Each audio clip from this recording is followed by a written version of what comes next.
welcome to the Hands Up If You're Human podcast and to our Inalienable Truths series of episodes. We are all storytellers, and all of our stories contain biases which skew how we see ourselves and the world around us. In these episodes, we will look at what we are left with when we strip the stories away. Welcome back to the podcast. Anyone who's watching this on YouTube will still see me trying to get rid of these annoying flies. I hope you're all well. It's been a couple of weeks of, well, I was going to say a light cold, but it hasn't. It's absolutely floored me, and you can maybe still hear it in my voice slightly. But all that aside, I am now coming out the other side, which is good. And it brings us to the last episode of this month, the second Inalienable Truth episode of this month. And as with all of these, let's keep them as tight and to a short time frame as possible. So I am going to get straight into it with a very quick reminder of what last episode's Inalienable Truth was. And that was all decisions are primarily motivated by a desire to expose ourselves to something or insulate ourselves from something. And that then leads us into the fifth blueprint truth, the inalienable truth. Every decision has consequences, both intended and unintended. That's the unembellished truth. Right at the top of this episode, I talk about the fact that we're storytellers. And my own tendency to start filling in the gaps around these inalienable truths is almost too much to contain, because I want some context with it. I want some nuance so that I can actually find my finger holds with it, as if I'm like a Alex Hanold, the free climber. I just need something to get my fingertips onto in order to work with these. So, as with all of these, a touch of nuance comes with it. And here it is. When our decisions result in what we want, these are our intended consequences. There will also always be unintended consequences. When they become material, wishing it wasn't the case doesn't change it. Accepting it and mitigating them where we can does. This for me was, I guess the real power in this for me was I had spent such a huge amount of my time telling myself stories about the future. And in those stories, I could create an incredibly complex web of action, outcome, and knock-on effect. And almost invariably,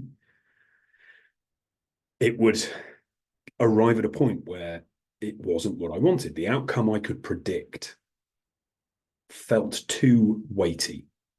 There was too great a risk, if you like, that what I really wanted, even if I achieved it, would be overshadowed by this enormous crushing weight of something I hadn't intended.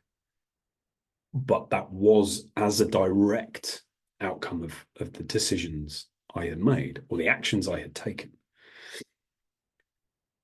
And so this inalienable truth that there will always be two types of outcome, two types of consequence. There will be the intended, and there will always be a level of unintended consequence. That inalienable truth on its own, it's sort of, when I really embraced it, it freed me to some degree from decision paralysis. What it does kind of demand from us, demand is too strong a word, but how it frames the decisions I now make is, if there are always going to be two types of consequence, a degree of intended consequence and a degree of unintended consequence, and I can't avoid that. It is absolutely going to be the case, inalienable truth, the way the universe works. If that is going to be the case, then what do I do when the unintended consequences arise? Because we know they will. It's part of the makeup of how the universe works. It's part of the makeup of decision making. What am I going to do when those unintended consequences arise?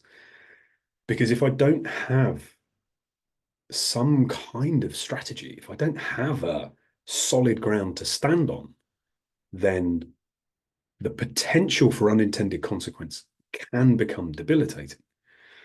For me, what this has really done is it has helped focus my thinking and my body-mind connection to the decisions I am making. How clear am I about the intended consequence? How truly aligned to who I am is that intended consequence, and therefore the decisions I am making? Because if I can stand there in the disarray of potential unintended consequences, look myself in the mirror and say, the decision you made was authentic. It showed ownership of everything that was yours to own. It was a demonstration of self-love. It contained integrity. Those are the 4 pillars of the 246 framework. If I can do that, if while I'm making a decision, I can hold those 4 ideas in my heart and in my mind, then whatever comes, intended and unintended, I can deal with it. I think I certainly feel from my own perspective that for a long time, I didn't believe I could deal with the consequences. I was, in all honesty, I was too afraid to be me. I was too afraid to stand up and say, listen, this version of me that you've all got to know and that some of you really love and some of you don't, that a whole load of you have expectations of, is not the real me. It's not the whole me. It's not the complete me.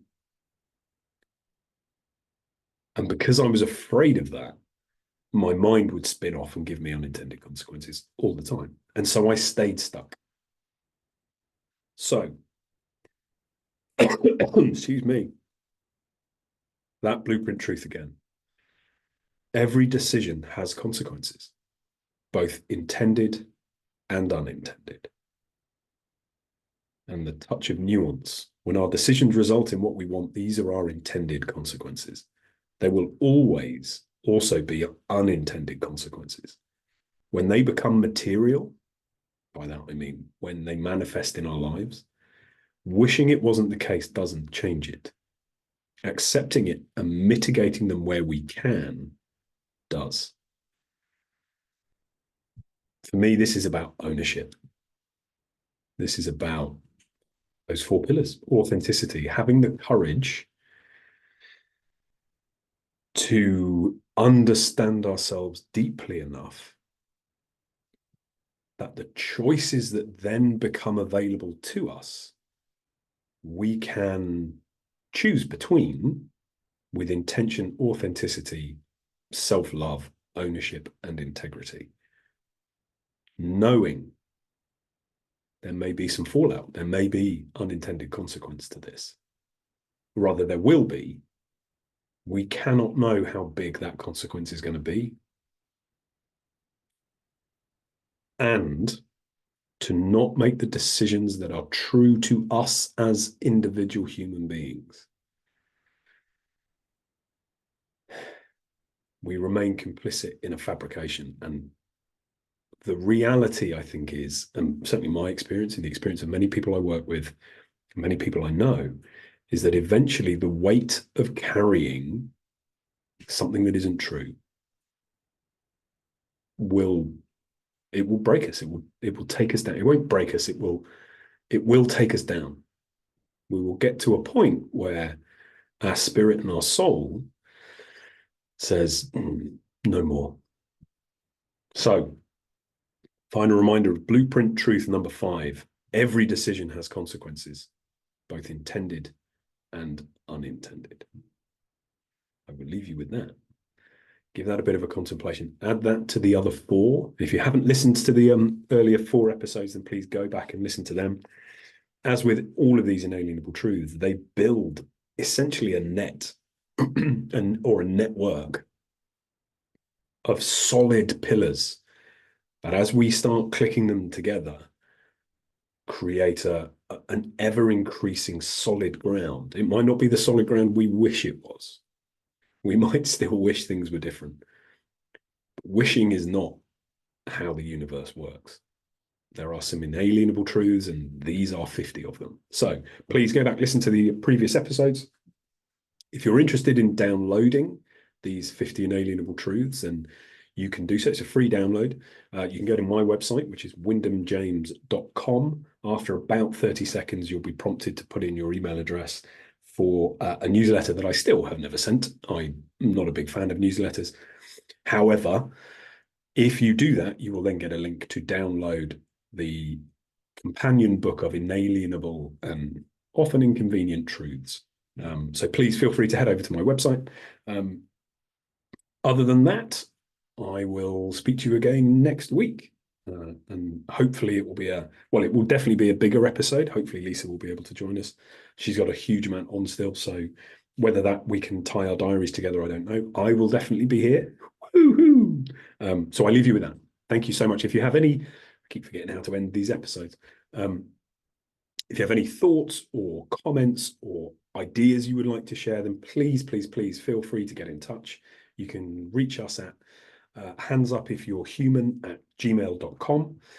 Please like, share, rate, send this to people who you think might benefit from these episodes. They're quite close to our hearts. So yeah, we will continue to do them, and hopefully they are reaching the people who benefit from hearing them. I will leave you with that. Thank you so much, and I will speak to you soon.